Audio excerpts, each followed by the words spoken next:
Limbdi police station ખાતે ગૃહ વિભાગ તથા મહિલા અને બાળ વિકાસ વિભાગના સંકલનથી મહિલા સહાયતા કેન્દ્ર કાર્યરત છે.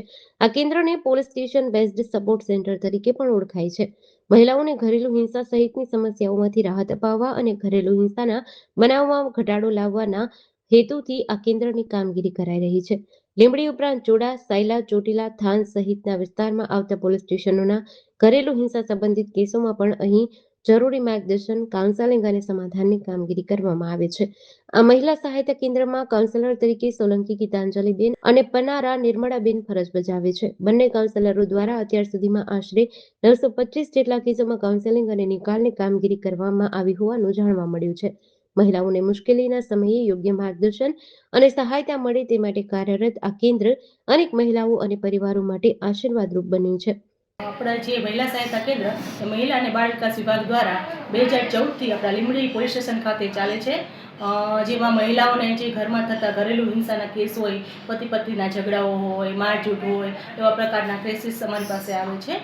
અને એમાં બંને પક્ષને સાંભળી અને વચલો રસ્તો, જેમ કે કોઈને સમાધાન કરવું છે તો સમાધાન, અથવા તો બેનને આગળ કોર્ટ કાર્યવાહી કરવી છે, પોલીસ હેલ્પની જરૂર છે, પોલીસ ફરિયાદ કરવી છે, તો એ પ્રકારની કામગીરી અમારા દ્વારા કરવામાં આવે છે.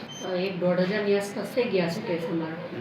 એમાં 300 થી 400 તો સમાધાન થઈ ગયા હશે. સમાધાનના કેસ વધારે છે. હા, વધારે.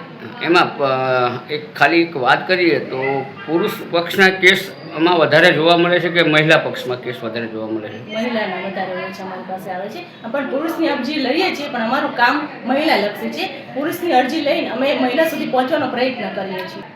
કે જે કોઈને કોઈ પણ પ્રકારની હિંસા થતી હોય અને તેમને કોઈ પણ નાની મોટી જરૂરિયાત હોય અમારા લક્ષી, તો અમારા પોલીસ સ્ટેશનના અમારા બે બહેનોનો સંપર્ક કરે અને અમારી સુધી પહોંચે.